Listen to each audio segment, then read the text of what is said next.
Hi, everybody. Hi, everyone. Welcome to Bad Karma. I'm Carmel. And I'm Mark. And we hope that you enjoyed the last episode, which was Urban Legends. Urban Legends. It was very cool. The light's just gone off. That's spooky. It wasn't the light, it was the TV. Yeah, but it's the only light I had. This episode's going to be slightly different because it's not an urban legend. Yeah, so I have a murder case that I'm going to discuss that is very big in England. It's the first real life case that you'll be tackling. Yeah, so please bear with me. I have done research. I will name the places where I got my research from at the end of the podcast. But this is a very sad case. So I'm going to be talking about James Bulger, the murder of James Bulger. So if you are aware of this story and would not like to listen, please tune out and we'll see you in episode 3. If anything to do with murder and children is a trigger, please tune out and hopefully you'll listen to episode 3. I think just to get kind of an idea of the impact this case had, I mean, I've purposefully tried not to look too deeply into it, so I'll probably be learning about certain things in this case in this podcast for the first time when you tell me about them. But if you want to know sort of the impact this case has had, when did it happen? This case happened in February 1993. Yeah, so it's as old as I am, and it's still talked about today. Yeah, so just pre-warned, there is trigger of a murdered child in this. It's quite graphic. No, I refused to do the graphic. I didn't look that deeply into how he was murdered. I refused to. I couldn't do that. No, but if anybody ends up going and searching up, please be careful what you find. Yeah. There is some stuff that I have not mentioned in this. Yeah, Carmel's gonna try and stay away from mentioning anything particularly gruesome, just because it does involve children. But just be wary that if you do go looking for, further details on this case, you might come across those sort of gruesome details. And I'm glad you're not going to be talking about them, actually, because I know some of the things that happened and it makes my blood boil. Yeah. I have heard some stuff, and because there are only rumours and because it is absolutely heart-wrenching, I'm not going to discuss that. So we will talk about his killers, and we'll talk about James himself and what happened on that fateful day. Yeah, the events that happened on that day. Yeah. Okay, so we're going to start off with talking about John Venables. Venables was born in 1982 to parents Susan and Neil Venables in Liverpool in England. He is a middle child of 3. His brother is 3 years older and his sister is 1 year younger. His father went to work and his mother was a full-time mum. And his father was quite old-fashioned and he believed that women should be at home looking after babies and the men should be going to work. Well, that was still quite a big thing in the 90s, wasn't it? Yeah. Well, this was the 80s. Oh, when he was first born? Yeah. Yeah. So this was when his brother was born. So this would have been, what, late 70s? Right. If his brother's 3 years older. Yeah. So it would be the late 70s. So his brother did have disabilities and his mum struggled. She became quite frustrated because her husband wouldn't listen to her. Right. Because he was very old-fashioned. He only wanted to deal with work. What kind of disabilities are we? Like mental or physical? Special needs. Right, okay. So that was, given the time period, that was still really misunderstood at that point. Very misunderstood, yeah. The research I've done doesn't say what kind of disabilities there are. I didn't look too far into it. Yeah. Because it's not really relevant. Yeah, exactly. To the events that happened, but it kind of gives you a bit of an idea of where the parents' priorities would have been. Yeah. Looking after this, was it an older brother, you said? The older brother with the disabilities, yeah. Yeah. So John came along. He was a happy and content baby. He was protective towards his little sister when she was born. And his big brother and little sister both went to a special needs school. So they both had special needs, whereas John went to an ordinary school and was classed as an ordinary child. Right. So there was no issues with John until he was 7 years old. So the parents split in 1983 after Susan's father died. and she moved in with the mother and took the kids. They and the father lived in a bedsit. The issues with John arose when they all moved into a bigger house and John started to be bullied due to having disabled siblings. So what, he was bullied because his Siblings was disabled, yeah. Again, though, still really misunderstood at that very time. Yeah. And then after Christmas holidays, so it'll be January 1991, the teacher at the school he was attending noticed seeing some worrying behaviour with John, and he used to sit there rocking himself backwards and forwards, moaning and making other strange noises. John was moved to the teacher's desk where he continued to act strangely. She later witnessed him banging his head hard enough to cause himself pain. Yeah. So this started after the bullying. So John has said that he was a victim of bullying. His mum went to a meeting at the school and she admitted that John was being abusive to herself, and John has said he wants to attend a special needs school that his siblings attend. Right. So he's the middle child as well, isn't he? Yeah, so he's the middle child where he's got an older sibling with special needs, a younger sibling with special needs. Yeah. So he hasn't just got the middle.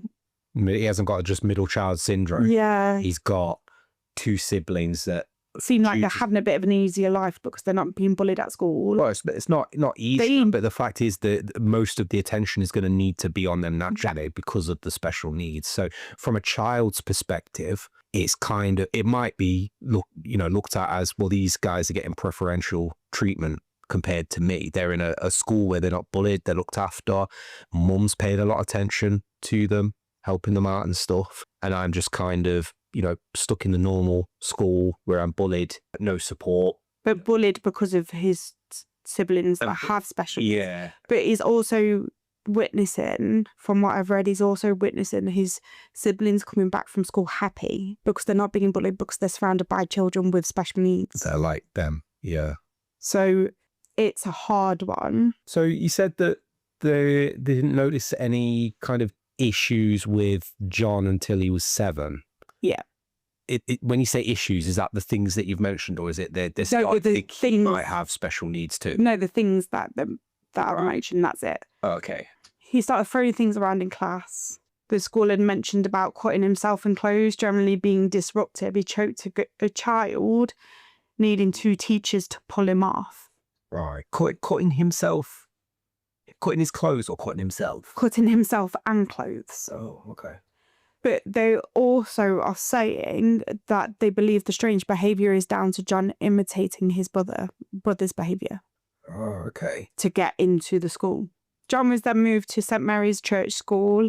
He was put in a year below where he should be because he was classed as low academic achiever. Right. So he had to repeat a year, basically. Yeah. Right. So we're now going to move on to Robert Thompson. Robert is one out of 7 children. Robert's mum, Anne, and father, Robert, got married in 1971 at just 18 years old. It is believed Anne married Robert to escape her an abusive father because he used to get drunk and abuse her. And there's reports that Anne suffered violent attacks from her husband, Robert, as well. But this was never confirmed. She never went to the police. All right. Robert, the father, had an affair on holiday in front of his family and told his wife Anne that if she tried to stop him, he'll leave her there and then. So leave the family on holiday. What dick? Yeah. After the holiday, Robert didn't speak to Anne or his sons and spent all his spare time in the pub. Eventually, he moved out with his new mistress and left Anne with £5 and all the children. What dick? Yep. The only time after that Robert saw his dad was at his father's mum's funeral, and his dad didn't even speak to him. His dad didn't speak to any of the children. Wow. In October 1988, the Thompsons returned from a trip of seeing the grandparents. So I'm guessing this is the mother's grandparents. Yeah. To a burnt down home. And then they had to live in hostels for 2 months until they finally moved to 223 Walton Village. Right.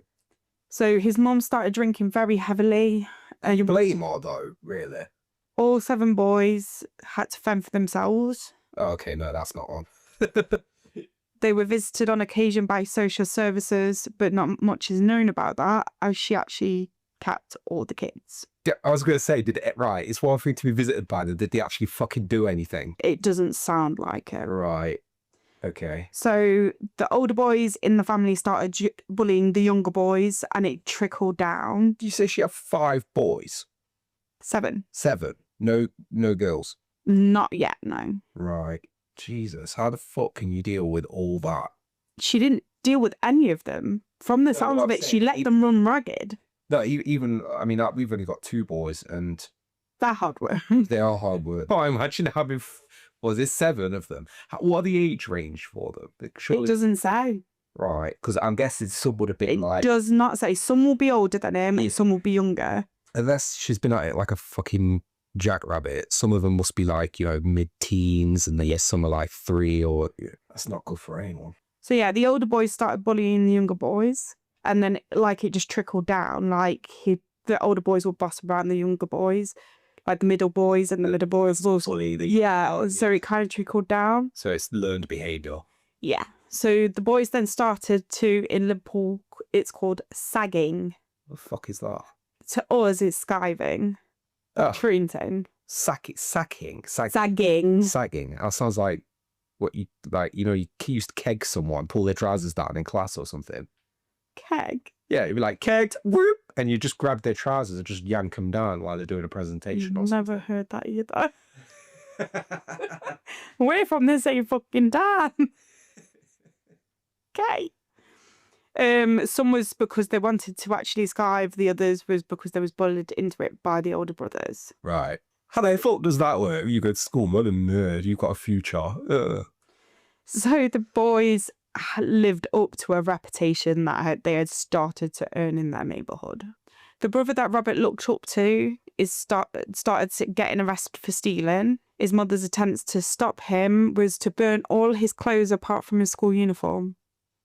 Okay, that's not going to fucking do anything. That, if anything, that's teaching him worse behaviour, because that's like if you don't set fires to it. No. So that's basic to say you can only go to school.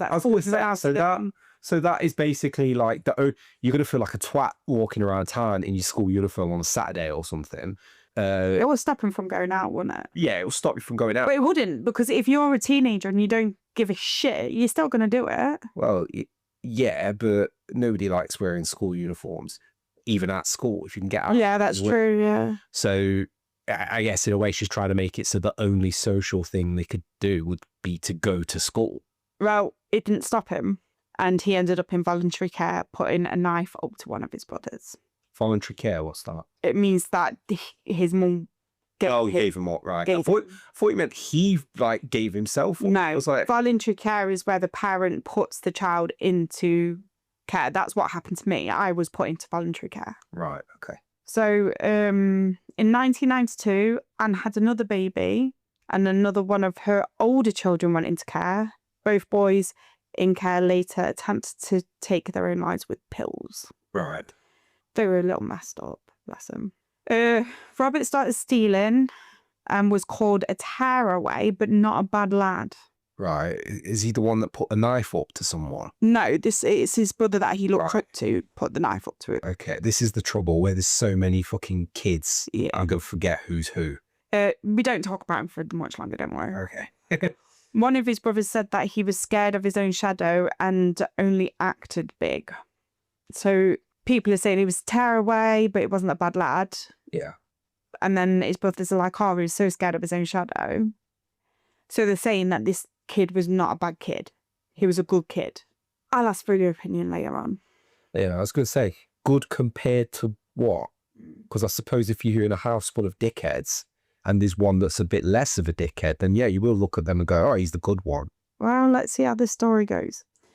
Robert was in St. Mary's Church School in 1989, but like John, he was also in the year below due to low academic achievement. Right, so they've both been held back. Yeah. Right. The two of them became friends in school and started skiving together. and robbing together. So we call it like stealing, but they call it robbing. Yeah. It was perceived in the paper that Robert was the ringleader, but although Robert was an excellent liar and could cry on cue to teachers, teachers admitted that the most disruptive and lazy student was John. Right. And they ended up being put in separate classes in late 1992. Right. In early 1993, Robert and his friend, not John, a different friend, took Robert's little brother to the Strand shopping centre in Liverpool and left him there to find his own way home. So this is the start of cruelty to younger children. Maybe. The two boys were spotted in January 1993 trying to coax a toddler away from their mother. The toddler, although interested at first, lost interest and turned back to their mum. The boys walked away. However, the shop assistant recognised John. Right.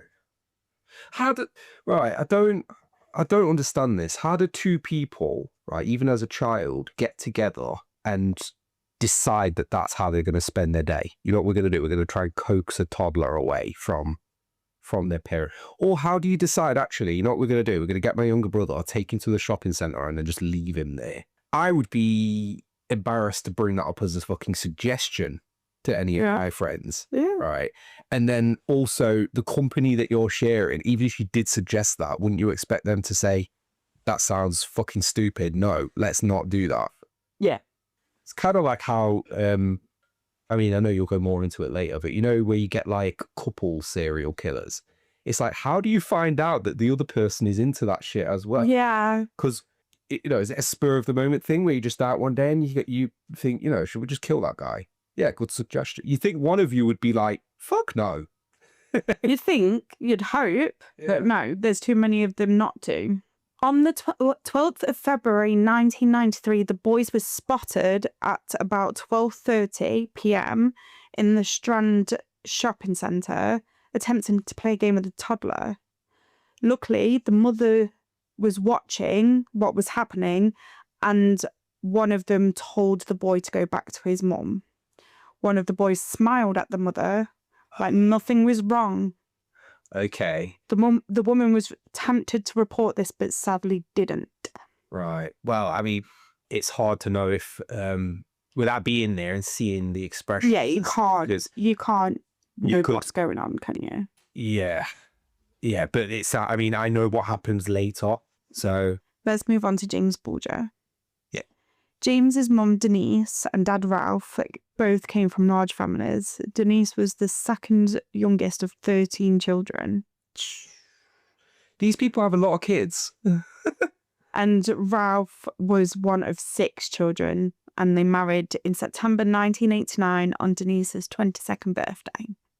So already they just sound completely different from the others. Like, they came from big backgrounds of big families. Yeah. Well, no, the others did as well. I'd count like 5, 7. But what I've read, it was completely different. Like, they came from loving families. Okay. James Patrick Bulger was born on the 16th of March, 1990. He was named after his paternal grandfather and his uncle. James was a happy, bubbly toddler who was full of energy. He ran everywhere and danced to Michael Jackson. But I watched the documentary. Yeah. I think it's called The Lost Boy, the murder of James Bulger. And it was on My 5. So it was on Channel 5. Yeah. So if you have the Channel 5 app, it's on there until November. So watch it. It's really good. It's 2-parter. It's really good and it's really sad. And they played little clips of James just running and dancing. And he just looks like a happy, blonde-haired little boy. Oh. So this is where the event started. Right. Okay. So I'm going to move on to the event. On the 12th of February 1993, Denise went to the Strand shopping centre. On the documentary, they said that she went there because she needed to go to the butcher's. On the book that I've read, Kids That Kill, she says that she went with a cousin or a cousin-in-law. she needed to return something. But either way, they went to the Strand shopping centre. Which is where, from what you told me, these kids were hanging around, yeah. She was in the butcher's. James was running around and she held his hand and was like, no, stand here. Held his hand. She let go to pay. Yeah. Went to get his hand. He was gone. Right. Oh, that quick. That quick. She let go of his hand just to get her purse and pay. And she went to get him seconds later and he was gone. Worst nightmare for a parent. So Denise obviously was panicking, went straight to the reception. They put a message over to Tanner regarding the missing child, what he looked like, what he wore, and the police was contacted. Yeah. She then went around all the shops to check all the shops. He liked going on those pound rides. Yeah. Where you put a pound in. Usually be like Thomas the Tank Engine or Budgie the Helicopter or something. Well, our lad, he loved the one at Wheelgate. Postman. Oh no, it's not Postman Pat. Usually it's like a bus or a van or something. Yeah, ice So cream. that's about like motorbike. Oh, that's that ice cream one that he drives me insane on when we go to Haven.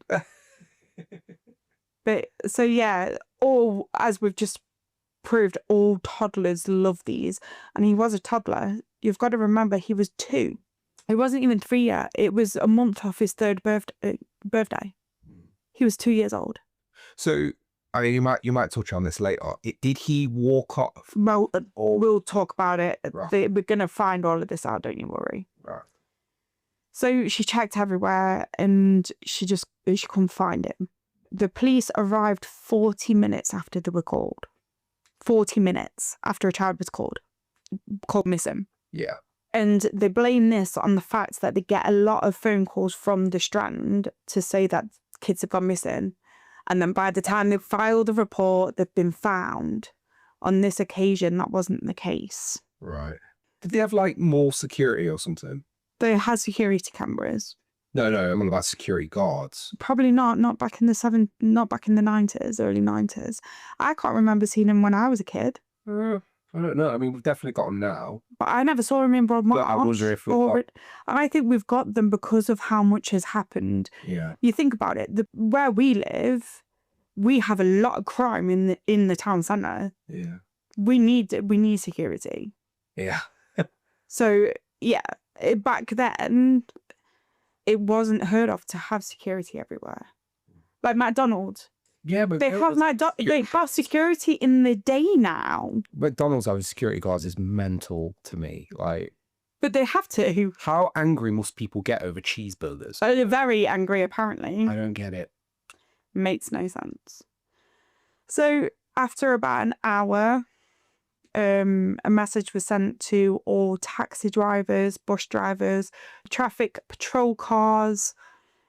Everyone was radioed about this child because it was an hour and they couldn't find him in that shopping mall. Yeah, I suppose at this point as well, you're thinking paedophile, a person, an adult Someone has kidnapped child. this child. Yeah, which would be why they're telling taxi drivers. But, well, I suppose they're driving around anyway, aren't they? So they might support them. So after 4 hours, because it was just normal policemen that came out, after 4 hours after James went missing, the police passed the case to Merseyside CID. Right. So from there, they already knew that the helicopters were already out. They already knew that every police officer was already out searching on the streets. That they knew that the taxi drivers, the bus drivers, traffic patrol cars, everybody had already got the message that this child is missing. The first thing they did, the guy called up every key owner of the shopping mall and told them they needed to come in, and one at a time checked the shops inside and out. Yeah. And then he checked the river next, because there's a little river next to the shopping mall, and he panicked thinking that they've gone into that river, that he's fell into the river. Yeah. So they was on it. They're doing it sounds like they're doing everything they can. Yeah. Maybe it's a little bit later than what it should be. Yeah. But they are on it. What more can you do, really? Well, this is the thing that annoys me. It took them 40 minutes to get there. Yeah. Then it takes them 9 hours after James goes missing. 9 hours to check CCTV. Yeah, that's... 9 hours. I Like, mean, I'm not blaming the police. It's not the police's fault. no, but logically... But 9 hours. even But if- the first thing you should do is check CCTV. Even if you did check the CCTV and it shows you exactly what happened, 9 hours later is probably a bit too late. After 9 hours, the police was reviewing the CCTV. Yeah. And the CID man gets called telling him to come in. They found something. It's where it emerges that James walked hand in hand with what looked like 2 teenage boys. Right. The CCTV was old, and therefore the footage recorded in every 3-second time lapse. Yeah, so it's low frame rate, Yeah. jumpy. Yeah. Like a PowerPoint presentation. Yeah, from the footage, they could see that it only took the boys 1 minute and 31 seconds to take James from his mother and out of the shopping centre, of the other side of the shopping centre. So did this show that he didn't walk off? The kids took him from his mother? No, they didn't take him. They walked hand in hand with James out of the shopping centre within 1 minute and 31 seconds. Yeah, but what I'm saying is, how did he end up away from his mother? Yeah, you find that out later. What? Stop jumping ahead. But yeah, 1 minute and 31 seconds. So they've took him out of the shopping centre. They were gone Right. in 1 minute and 31 seconds. So it's very purposeful. Very quick. All right. Very, very quick. So the search was on for 2 teenage boys. The police and the family had more hope because James was with 2 teenagers. Right. They thought, well, teenagers won't harm him. If it was an adult, Yeah. an adult kidnapped him. See, But what are 2 teenagers going to do? I can see the logic. Like, I would prefer my child to go missing with a teenager. The only reason I would think, no, I don't want them to be with a teenager is because of hearing about cases like this. Because of this case. Yeah. It's the reason why you tell your kids to go out in a group. Yeah. You know what I mean? You don't tell them to go out with another adult that you don't know, because you'd feel safer if they went out with a group of kids around their own age and stuff. So, But I'd want to meet those kids before someone walks out that door. yeah. Yeah, but I can see why they're kind of like hopeful. Yeah. I suppose in a way. No, I get it. But back then as well, none of this didn't happen. Mm. It was very, very, very rare that something this sadistic and this sickening event happens. Do you know what I mean? Yeah. So they decided to hold a press conference. So this is 17 hours after James went missing. And Denise, James's mother, told the press what had happened about being in the butchers. And she broke down and said, I shouldn't have let go of his hand. So she's blaming herself. And then pleaded for James's return. She's blaming herself. She should not blame herself. How many times have we let go of our youngest hand in the shop? Like, in the shop? It's literally just for a second. You can't be expected to be welded to your child 24/7. No. You're going to need to take your hands off them to do things like pay or pick something up or put it down or, you know, pick a But bag. children, they're going to try and run off anyway. You call them back. But Yeah. when you literally let go, you expect them to be there when you turn back round. It is not her fault. Or even if you don't, if you take your eyes off them for a second, even if they do move away from you, Don't expect them outside of the shopping mall. they'll be like towards the door or something. Yeah. And you can call them back or go after them. Exactly. No, I get it. But she broke. She blames herself. Yeah. And then the police advised in the same press conference, the police advised of the footage. They've issued footage. It's not the best kind of footage. Not the greatest quality. Yeah, but they've got something, and they said they're wanting to talk to any 12 to 15-year-old boys that are skiving from school that day. Yeah. So the police do receive a lot of calls from the public. A lot of them believe they've got some helpful information. A lot of them are volunteering to help search for the little boy. Yeah. There is a lot of... The problem, it must be difficult for the police though, because when something happens and you go out to the public for information, you get a lot of people like... thinking they've seen things when they haven't. Yeah, oh, well, you know, that Tom down the road, he's a bit shady. He's 13 and he, you know... So they did get a lot of bad leads. Yeah. And people need to stop and think that even though you believe that it may be important, if you haven't seen that little boy, do not bring up, because they need to actually know the truth. Well, if you're convinced you've seen him, even if it turns out it's not him, I suppose it's better to do that than it is to kind of go, well, it might, I'm like 60% sure. That 40 means I shouldn't though, so I'm not gonna. Because if it does turn out it is him, you've potentially not told that you're not given the vital information. So, but the answer to that is to better equip police to deal with that volume of information they might be getting. Yeah. So for 2 days, they searched tunnels, canals, roads, parks, and streets. They searched everywhere where they believe a little boy would be. Then on Sunday, the 14th of February, 48 hours after James went missing, his body was found by 4 boys. Right. James was found 2 miles from Strand on a railway line near Waltham Lane Police Station. Near a police station? Near a police station. The CID went to the scene with the hope that it was an accident, and he said as soon as he saw the body, he knew it was not. So it's a murder scene. So straight away, they knew it was a murder scene. That's fucking, like, to take them near a police station as well, that's a special kind of, like... Savage. Yeah, that's like a challenge to the... Well, maybe they weren't thinking that way, but to me, it's kind of like you're doing it on the doorstep of the people that are going to be coming after you. I think the thing is, it's 2 miles from where he was done. That's a hell of a walk. How long was that? Like, especially for a kid. A 2-year-old. Yeah. But 2 miles from where it's taken. Think about how many police stations we have spotted around. Yeah.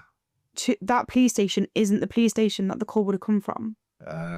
So, yeah, they were sharing information, but it's not them that's looking for them. Yeah, they wouldn't expect the kids to be walked 2.5 miles from where it was taken. Yeah. So the 4 that must have been like the 4 boys that found him as well. The 4 boys that found them, there is a little press interview for the TV, and they showed a little clip in the documentary, and they basically said that they saw something, and at first they thought it was a doll. Right. The oldest was like, no, I think that's a child. Right. How long? They called the police. From looking at them, there was probably, the 4 lads looked different ages, but I'd say the oldest was probably about 12, 13. But that's just a guess. You don't know anything about the 4 boys. No. Well, I suppose if they're under it, they tend not to disclose information about minors during stuff like this. But that must have been scarring for them as well. Yeah. Knowing that they found a child's body. A 2-year-old's body. Pretty sure it might not be a child's body, but the whole train lines finding a dead body thing, is that Stand By Me? Yeah. Oh, that was heartbreaking as well. Pretty sure there's 4 boys. Yeah, there is. Yeah. The police start appealing for witnesses, and they start asking businesses in the area to check the CCTV. Yeah. There was one business owner that was on holiday and returned on the 14th of February. He checked his CCTV straight away and found the footage of James and the 2 teenagers. Right. Well, I guess going by his business or something. Yeah. Right. So the police review the footage, and they are thinking, like, how can we try and identify these teenagers? Yeah.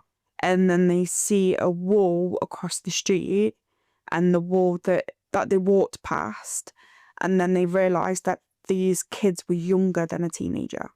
How did they come to that? Oh, the height of the wall. Right. From the height of the wall to where it came up to on the lads, they then realised they were actually looking for much, much younger boys. Right. When reviewing the information, a woman is waiting for them, and a woman said that she came from a neighbour's house on Friday the 12th of February. When she was there, her boy walked in, and he was in a state. He was dirty, and he had paint all over his coat, and said that it was probably nothing, but reported it just in case. Right. The name she gave was for 10-year-old John Venables. Okay, so now we're starting to connect. Yeah. She said that he had been truanting with another lad from the school and he attends St. Mary's Church.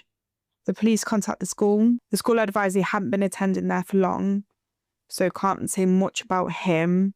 And they say that he was sagging with Robert Thompson. Right. The school said that. Yeah. And he was also truanting that day. Right. Did they used to get you probably won't know, but did they used to get fined for kids? Not back then, no. No, the fining came in. I'm trying to remember when the fining came in. I was going to say, because the school doesn't seem to give a shit. They're just like, Back then it wasn't. It's not there. But now that it's kind of like, oh, you could make some money if they don't come to school. They're like, right, boom, you're up. You know, we're on this shit. They've got big on attendance, but no, that back then they didn't fine. And even when I was a kid, there was no fining. No, I don't think there was when I was. But there was when my oldest first went to school. Yeah, I think they might have been bringing it in towards the end of me leaving secondary. Yeah, I can't remember when it actually came in. We'll have to look into that. Yeah. But yeah, I don't know if it's the same in other countries, but if your child truants from school, as in you haven't called in to say that it's sick or anything. I think it's 10 sporadic days a year that you get fined. Yeah. Or it's 5 days to a week off. Because I was talking to Jodie, she said that you can keep them off for 4 days. It's only on that 5th day that they actually start questioning it. Yeah. And that's the incentive for parents to actually give a shit if their child is at school or not. Yeah. Because it's the parents that get into trouble. It's really sad, actually. Not that you want your kid to have a better life and get educated. You just don't want to be fined. Well, I think what annoys me is the fact that the government has brought in that in England, the child now has to attend school, college, get a job or have an apprenticeship when they turn 16. And if they choose college, the parents can still be fined. But they're trying to say they're an adult, but they're not an adult. They can vote, you can go to war. But they can't vote yet. That hasn't passed. That's coming in. That hasn't passed yet. That will be coming in. They can go to war, they can have consensual sex, but they can buy lottery tickets, but they can't gamble. They're adults when it's convenient and the children when it's convenient. Yeah. Yeah, I get it. But yeah, so Robert had as we went through at the beginning, Robert had a history of truanting. Yeah. And the school provided the addresses for both of the boys. So at this stage, the police still didn't believe that 2 10-year-olds had anything to do with this. You wouldn't want to believe that. Well, it's hard to believe that. Well, I suppose now they know the child is dead. The child hasn't been taken off somewhere to play. The child hasn't been taken off to be took to a police station right away. Or it's like, no, whoever took this, this child killed them by the looks of it. And the evidence is showing that was also a child. But they refused to believe it was 2 10-year-olds. They believed in their head that the 10-year-olds took the child to an adult. Or else, and then the adult killed them. Yeah. Well, it's hard to imagine a child killing someone. Yes. Yeah. Now, and again, it's only because of cases like this. Now it's more easy to imagine, but the idea of a child killing another individual. I still can't imagine it, because look at the 2 10-year-olds that we know. Can you imagine those two doing it? No. So at 7 a.m. on Thursday, the 18th of February, one team of CID went to John Venables' house, while another team went to Robert Thompson's house. So this is at the same time on the same day. That's the best way to do it. If you want a clear picture. Yeah, get them, and you don't want them to have time to, a lot of times passes, it happens, so they might have been able to come up with a story. But if you don't want to give them that opportunity, that's how you do it. You approach them separately. You don't get them together. Yeah. At John's home, before going to the station, John was asked to provide his coat he wore on Friday. This was put into evidence, and when asked if he was at the Strength on the 12th, he asked if they was going to speak to Robert.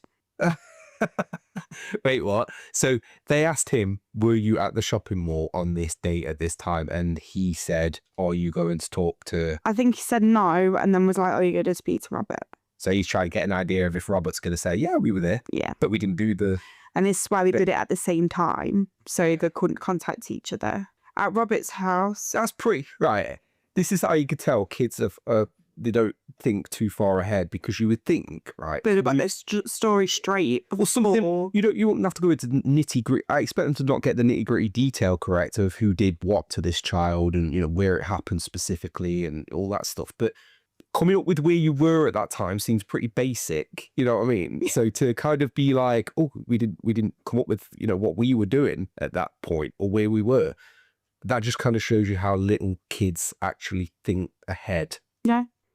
At Robert's house, the other team, the detective remembers that there was never any fear in his eyes, and Robert cried when advised that they needed to go to the station. Is he the one that can turn tears on and off, though? Yes. Right, okay. So they was both arrested and taken to separate stations, so they wouldn't even bump into each other. Right. So the police went round at 7 a.m, but they didn't conduct their first interview until 5 p.m. So they've been sat there for stewing a whole work day, a whole work day. That's just purposeful. Yeah, it will. You hear about that a lot on like documentaries, police documentaries, FBI interrogations and stuff. They purposefully make the process very lengthy to break the person down so that they're more likely to just answer. Okay. They're more likely to answer your questions truthfully, just to kind of get it over and done with, because they're knackered by that point. John's mum advised the police that John is going to say he was never in the Strand. Okay. But the police had CCTV footage, so they knew that these two boys were in the Strand. Okay, why did the mum feel the need to say that to the police? They knew, so the police knew that they had abducted James. They knew it was them that took them. Didn't know why, but they knew it was them because the coat matched CCTV. Yeah. The height matched. They knew it was them. So when interviewed, John was told that Robert said that they was in the Strand when they saw the little boy. John replied, we never. Right. His mum says, is that the God's honest truth? John replied, God's honest truth, Mum. I'm telling you, we never.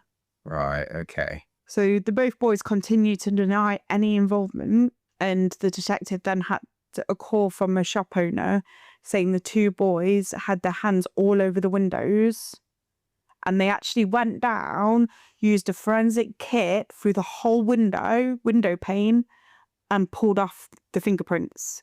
Right. And they had a match for both boys. Okay, so definitely them. So they knew they definitely had them. Right. The detective that was interviewing Robert tried to build a rapport. Yeah. And said even under the circumstances, Robert didn't seem scared. Why didn't they just ask him, okay, if you weren't at the mall, where were you?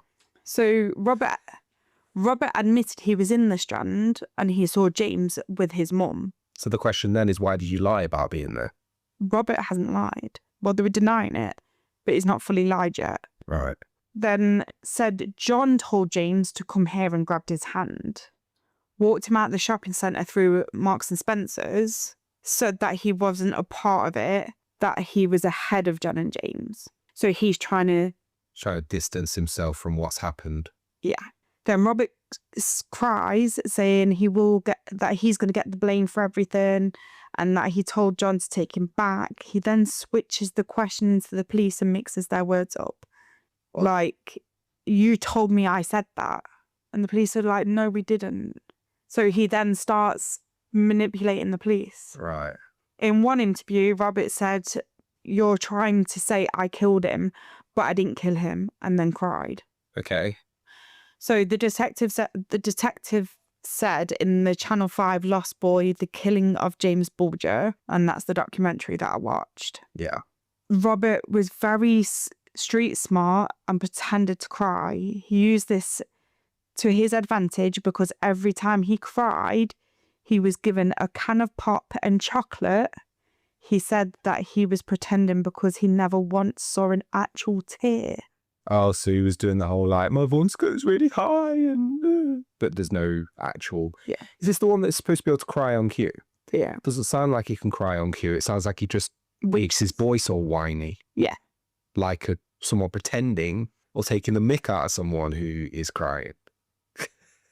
he also said, why would I kill a boy when I have one on my own? I don't know, motherfucker. You tell me. If I was going to kill a baby, I'd kill my own, wouldn't I?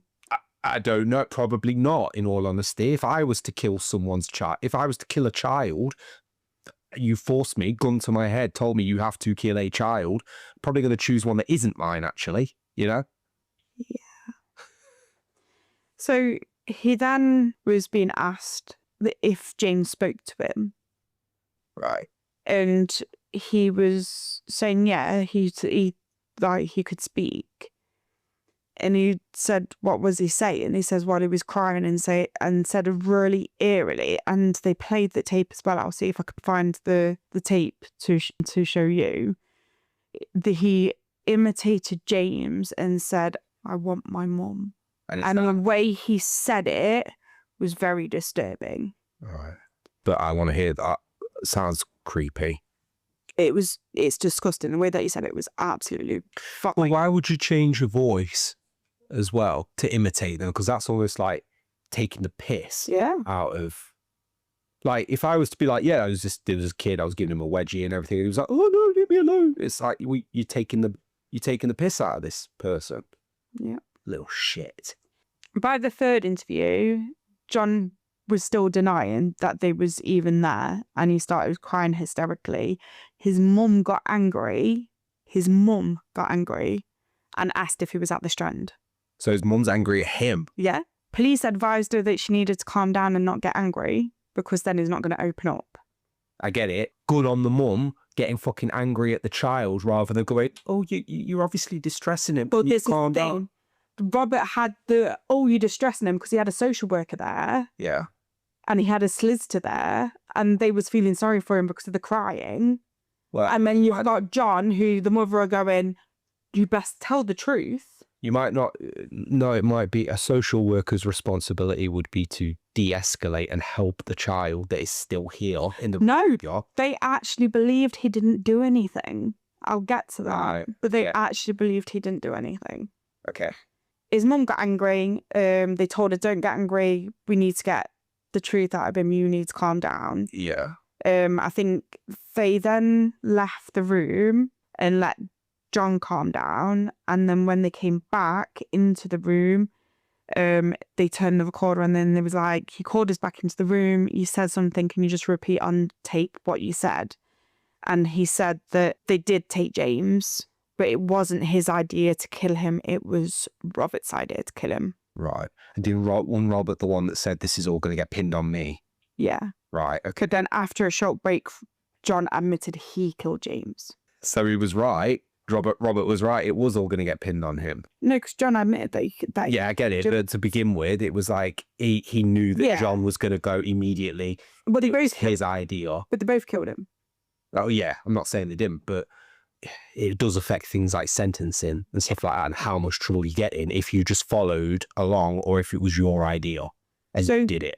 This is trigger warning, because this is what actually happened to James. There are some stuff that I'm not going to say, but the stuff that I am going to say is hard to hear, because it's two 10-year-old boys doing this to a 2-year-old. Yeah. Originally, they wanted to throw him in the canal, but James refused to get near the canal. No shit. Like, so that must be terrifying, especially if he's already said, I want my mummy and stuff. No, this is right at the beginning. Yeah. So this is just after they've took him. Yeah, but what, as a little 3-year-old and stuff, you'd be wondering, why have these kids taken me away? Well, they was playing with him. They was being really nice to him. Yeah. And then it's like, oh, do you want to look into the water? And he was like, no. Probably because he's been told stay away from exactly. bodies of water. So Robert picked him up and threw him down, causing a bump on his head.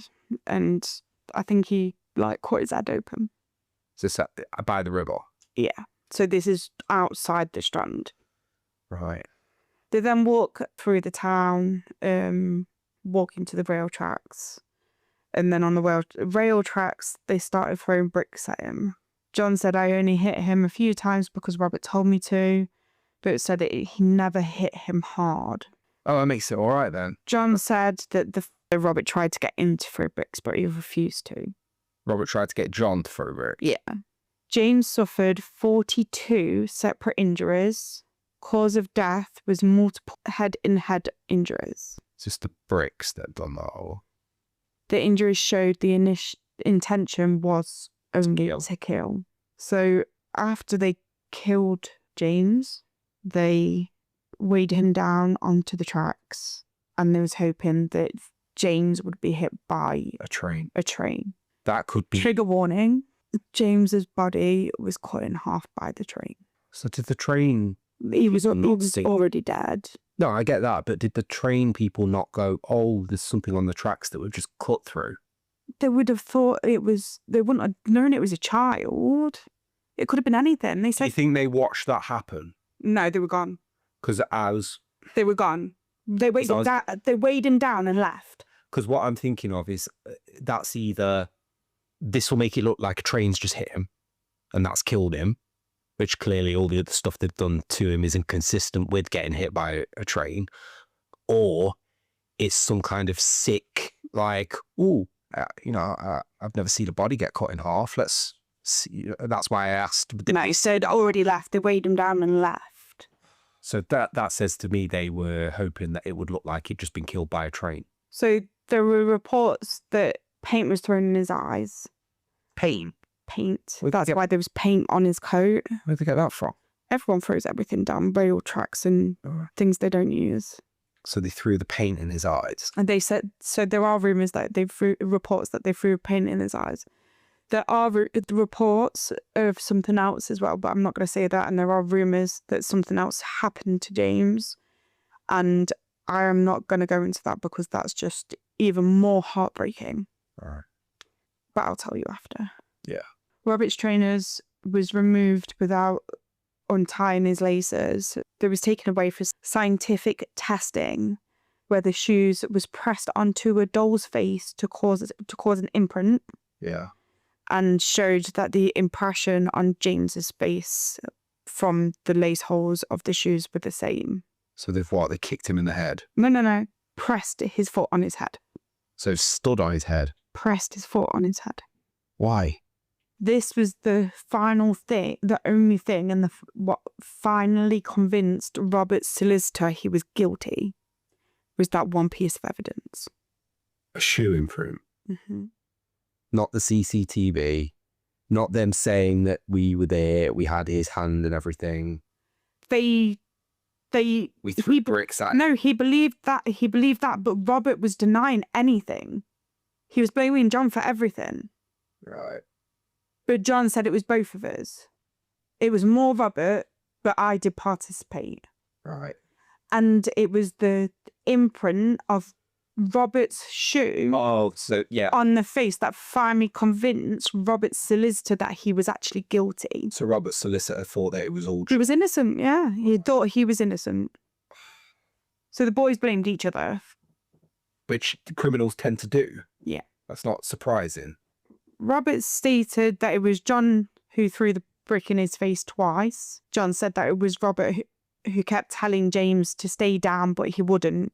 He then hit him in the head with a bar, which is when James just laid there. So that sounds like it was the killing blow. Right. Saturday, the 20th of February, both 10-year-old boys were charged with murder. Liverpool was out for blood. They were standing outside the gates, going mental, and they wanted to get at the culprits. They didn't know it was the boys. They just thought it was couple of They just knew that they had, like, the boys' names weren't released. It was Kid A, Kid B. Yeah, so they might think, did they say the age of? I don't know. Because you might think, oh, it's like a 16, 17-year-old, someone who, is going to be big enough to do damage to a child. Well, and probably evil enough in their head. They're developed enough to do evil stuff. Yeah. I mean, you're not counted as an adult until you turn 16 in the UK. So you could be a 14, 15-year-old. Mm-hmm. And I met some 14, 15-year-olds that are fucking huge, bigger than me. Well, I think the most disturbing thing is before court in March 1993. So after the killers had been caught, in March 1993, The press spread rumours that James's mother was shoplifting, and that's why she reported James late. James wasn't reported late. The police was 40 minutes late to get to them. But it was proved, another media, that CCTV showed her letting go of James's hand to pay. Okay. They're saying that they're basically trying to, make it the mum's fault? Probably. It's the media, Okay. that awful people. Even if that is the case, right? Oh, I was shoplifting, and as a result, my child was taken by 2 other children and then brutally killed, right? What, are you trying to say that it's not these 2 kids' fault then? It's just a natural thing for kids to do, and it's your fault as a parent for letting go of the hand? I don't fucking think so. Also, why shoplifting? I don't mean to be rude, but Why this set that? poor mother has been through so much, and then you invent a rumour that she was shoplifting. It's kicking her while she's down. But I don't see the point in doing that, because I don't get it. What story, what spin are they trying to put on this? That she's a bad guy too, so you can't have a go at these 2 kids? It was absolutely disgusting what was in the paper. And the CCTV proves that she wasn't doing that. But she let go of James's hand to pay. So I hope they got fucking sued. Yeah, me too. 1st of November 1993, the boys stood trial. They are the youngest offenders in that century. What, the youngest murderers? The youngest offenders. In the 1900s? Mm-hmm. Jesus. Preston Crown Court, a conviction and trial was sought because the victim and the victim's family deserved it. Yeah. The prosecutor was familiar with the courtroom, but the shock of 2 little 11-year-olds was undeniable. He literally said that, I know that courtroom, but when these tiny children walked in, accused of murder, it was shocking. Wow. Yeah. The boys was scared, but no one had sympathy for them after the brutal murder of a 2-year-old child. That's gone out the window, mate. You got no right. You reap what you sow, and I don't give a shit. How old were they? 10? They were 10 when it happened. Yeah, I was 11 by this point. At that age, right, killing. wrong. You know, killing is wrong. You know that killing can result in you going to prison. You know, prison isn't a nice place. You know at that point. So I've got no sympathy for you. There was 38 witnesses that saw John and Robert with James. Right. Okay. Many people offered help. 11 came to court and thought that James was with his older brother. Which you'd assume, yeah. All felt guilty. James's mother doesn't blame any of them. No. I'm sorry, but if I saw 3 kids walking on the street, 2 of them slightly older and then you will think it's a couple of older brothers. Well, actually, I think it's really strange that they let them walk around with their child. But again, it's like in that day, it was... But they've just as well, they offered help and they refused. They didn't need it. So you think like, oh, you know, maybe they're just on their way home But again, back in those days now, if I saw a 10-year-old with a 2-year-old, I'll be asking where the hell their parents are. Well... now, yeah. Back then, you wouldn't. A woman, maybe. Now, as a man, you can't really be approaching a child in the street at all. Unless there's something clearly wrong, like one of them's dripping with blood or something. That's ridiculous. Yeah, but he did have a cut on his head. At that time? Yes. Yeah, then... He got the cut early on by the canal. Oh, yeah, okay. So they might have been saying like, oh no, he's hurt, we know where he lives, we're taking him home, or... So many spoke to the boys and the boys made up stories. So there were different stories for the people who they spoke to. Why James was crying, where they were going. So they had opportunities to give James to an adult, but they didn't. Yeah. There was one woman, I haven't put it in my notes, but there was this one woman who said that she asked why the boy's crying and was like, oh, it's my kid brother, he's had enough, I need to take him home. Yeah, which is the kind of response that you'd probably get. Yeah. You'd accept. You'd be like, okay. Another woman asked, and he says, oh, we've just found him, we're going to take him to the police station. Okay, so they're having fun with this. They're coming up with lies. They're coming up with lies on different ways, but the woman said, oh, I should have took him off him and took him to the police station. But what she said was, make sure you do, and walked off. Like, I'm not blaming the woman, and it's not her fault. But if a kid told me they'd just found this 2-year-old and they're taking this kid to a police station, I'd be like, do you know the way to the police station? Come on, I'll take you all to the police station. Yeah.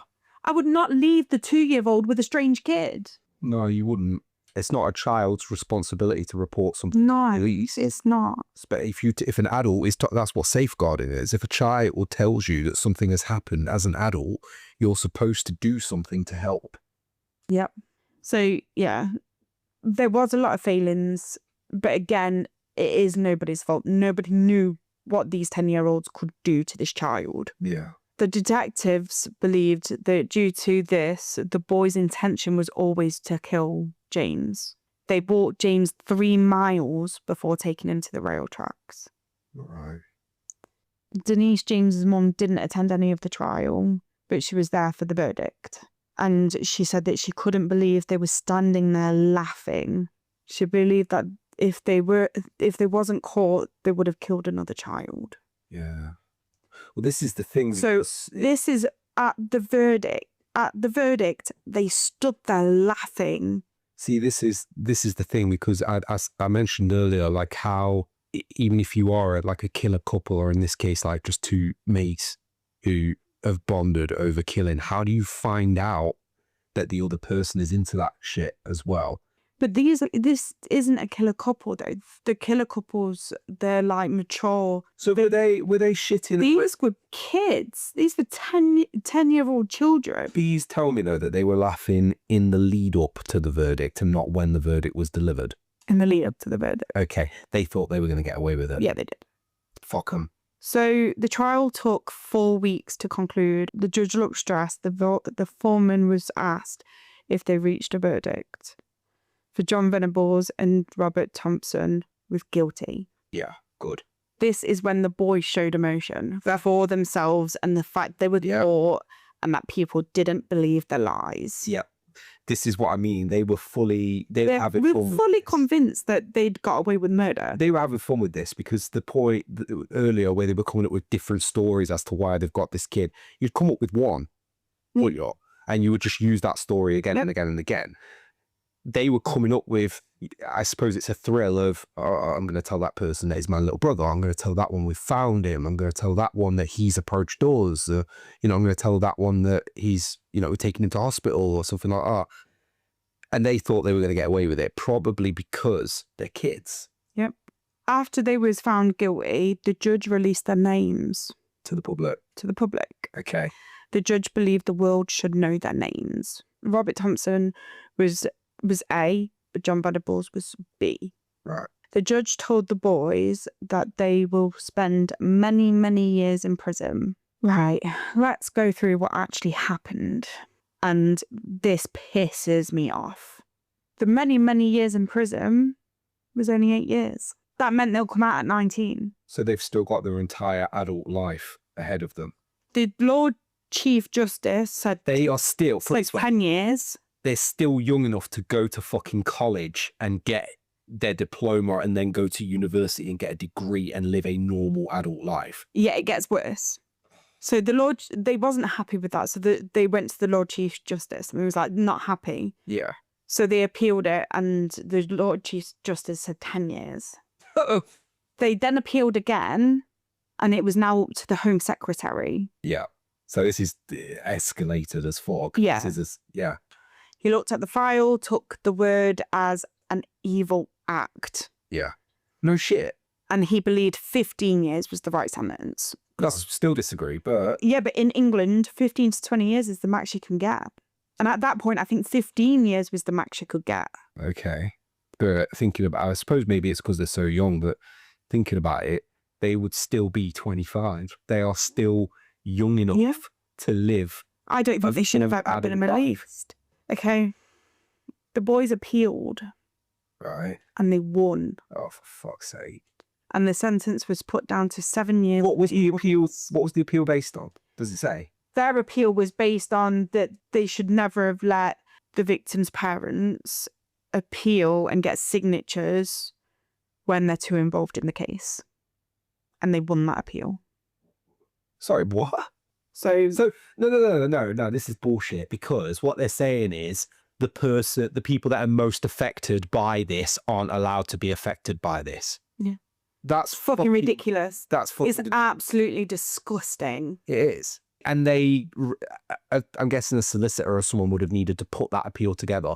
A solicitor was able to get up in the morning, go to court and say... How could anyone even try and defend these boys after that? A solicitor had the balls to get up, go to court and say the victim should not be allowed to feel as much as they have. They're not allowed to feel pain. They're not allowed to say how they should be in jail. They should not be allowed to seek the justice they think they need.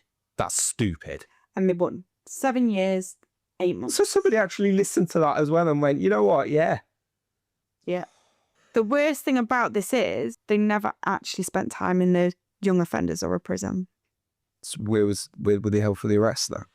They was held in secure young children's home. Burton Secure Children's Home in Manchester is where Robert was, and he used to sit curled up on a chair, sucking his thumb.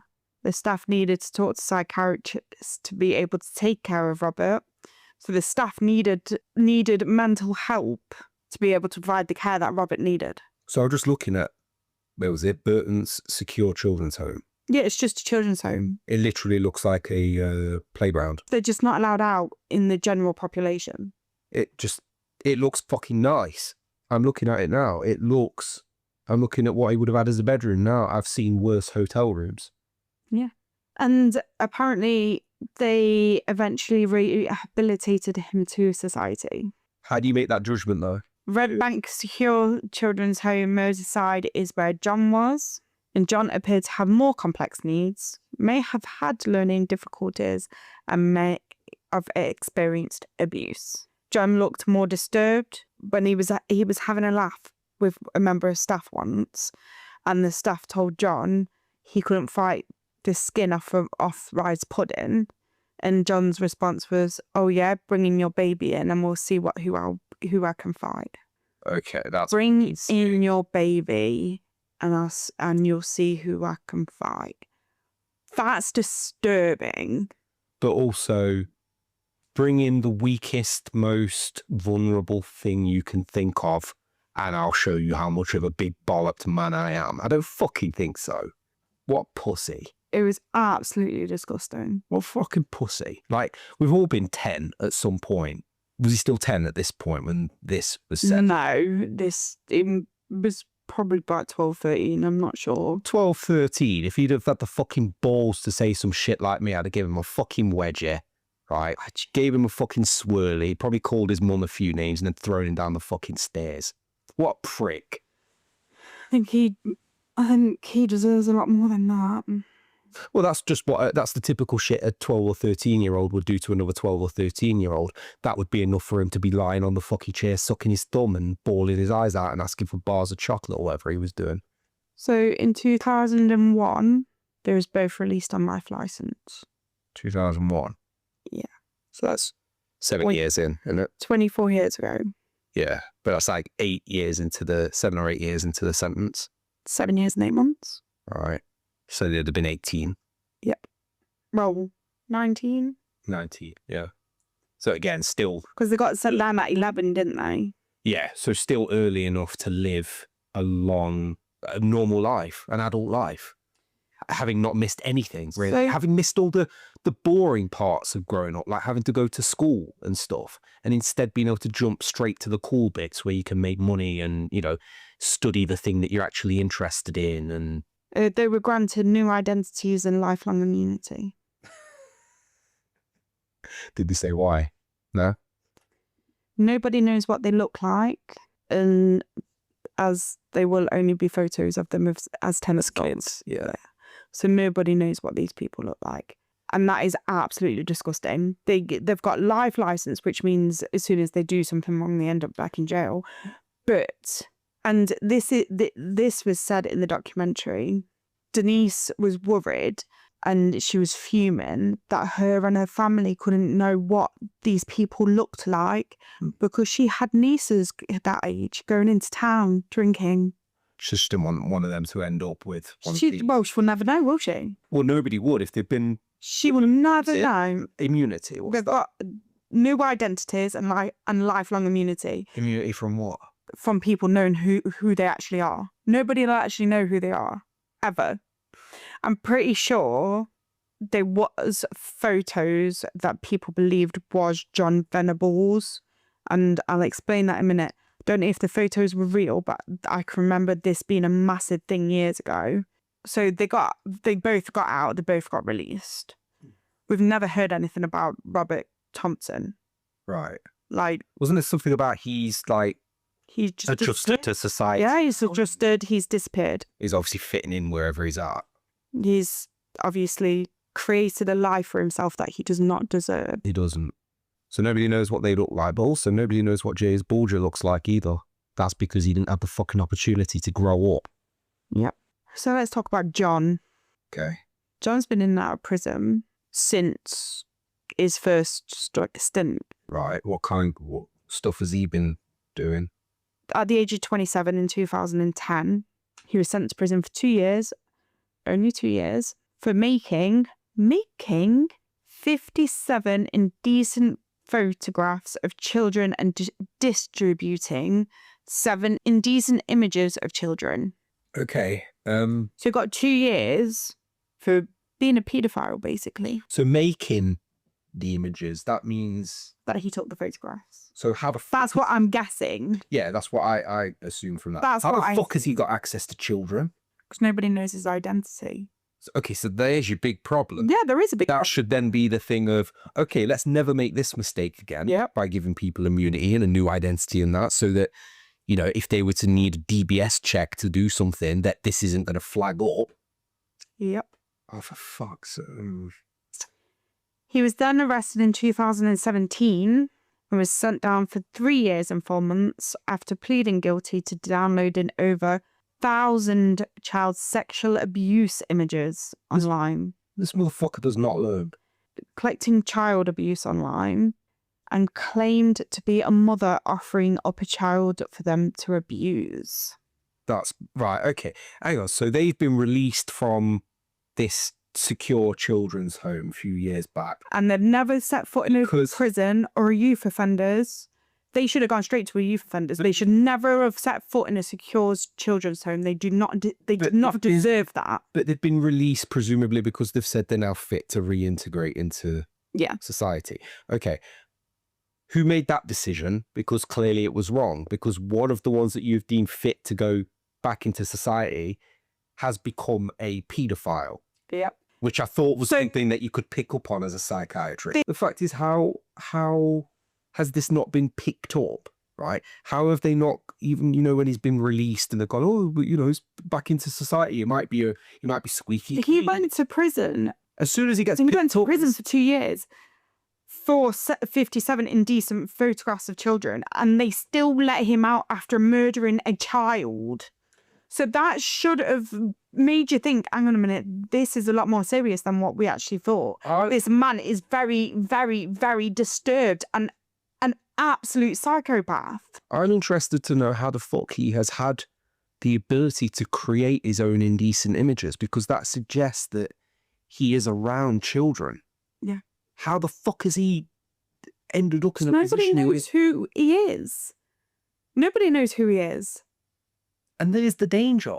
That is the danger. So you'd think, okay, even then, if he's been sent back down for that, you'd think they would then learn his immunity is strict. You'd think it should they be. didn't. But then I think the second time he said he wasn't creating his own, but he was downloading over 1,000 child sexual abuse images. So at that point, surely you just say collecting the child abuse online. But surely at that point, then you say this person's broken and is not going to be fixed. Well, he's claiming to be a mother offering up a child for abuse.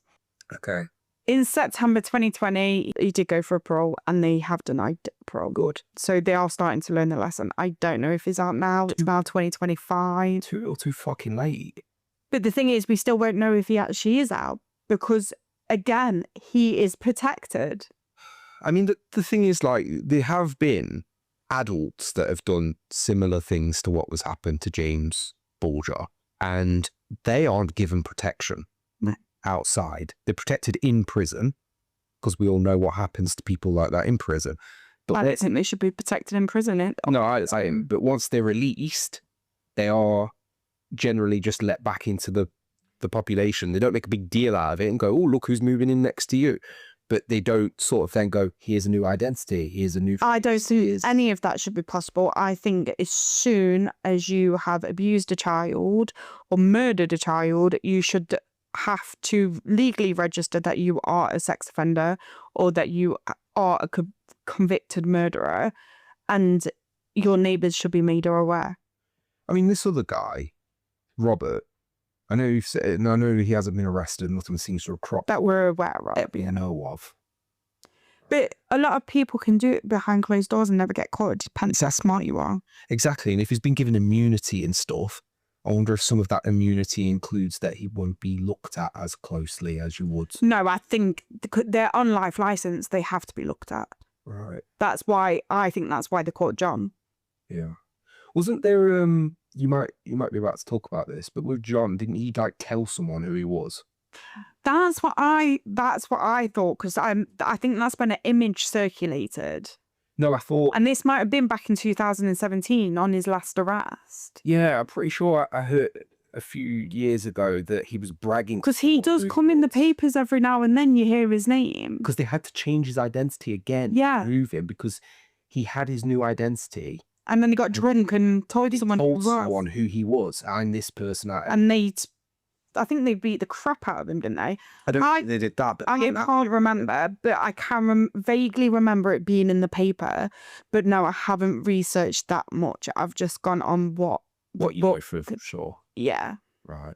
Denise and Raph, they had a baby, and they then split up. I'm guessing it's the stress of a child being murdered and a new... Well, you're going to have people constantly coming up to you as well, asking about it, people wanting interviews, and, you know, but even when you never get over it, but even when you're starting to recover and feel a sense of normality again, you're always going to have someone who pops up and goes, oh, remember that horrible thing that happened? Can you talk to me about it, please? So... I suppose even Denise... podcasts like this, it's like dragging it back up into... Yeah. So, a little light at the end of the tunnel. Denise met a gentleman called Stuart. They got married and they've had children together. They have always told James's siblings who James is, and he's always been a big part of their lives. They go and visit his grave a lot. How old would he be now if he was still alive? He was born in 1990. He was 2 when he died. Yeah, so he'd be 34, 35. Yeah. 35, because it was 16th of March 1990. Probably have kids of his own, you know, a job and everything. Yeah. So the brothers have said that they've always lived under a shadow, and their mum's always been overprotective, never lets them out the sight. You would be after that. But you would. They understand why, and they are a close family. But sometimes it got a bit too much for them. Like, they'll be playing on the street with the mates and they had to be in front of the house. Yeah. And if they disappeared for 1 second, the mum was there. Like, I told you, outside the front of the house. And you get it. You do. I would be absolutely the same. Denise and Stuart set up a charity in James Bulger's name. And it's set up a caravan for kids and families. Those that can't afford it, it's for underprivileged children, to like go on holiday, or disabled and underprivileged children for free holiday. Right. So they help a lot of families and children with a free holiday. They started with a caravan because James loved his caravan holidays, as all of his like British and English folk do. And they've now upgraded it to a lodge because they've helped the charity's built that much. Yeah. So if you guys can, please search out the charity. We'll try and find it ourselves and put a link, and please donate, because it is such an amazing cause for such a brutal event that took place, and it is helping Denise heal. So we'll look that up and we'll post it we'll link it in with the bio. That's the shocking case of James Bulger. Make sure you also check out our other podcasts. We've got some that aren't so gruesome. We've got Karma's a Witch, a Charmed podcast, and Unnamed Squid Games podcast. see, I still think it should be Karma's a Killer Game. I still think it should be called You Gotta Be Squidding Me, but we can both have our opinions on these things. It's got nothing to do with karma, though. Well, Carmalari. Well, anyway, we'll be creating episode 2 of that very soon, if it's not already out. Yeah, take care and bye. Bye.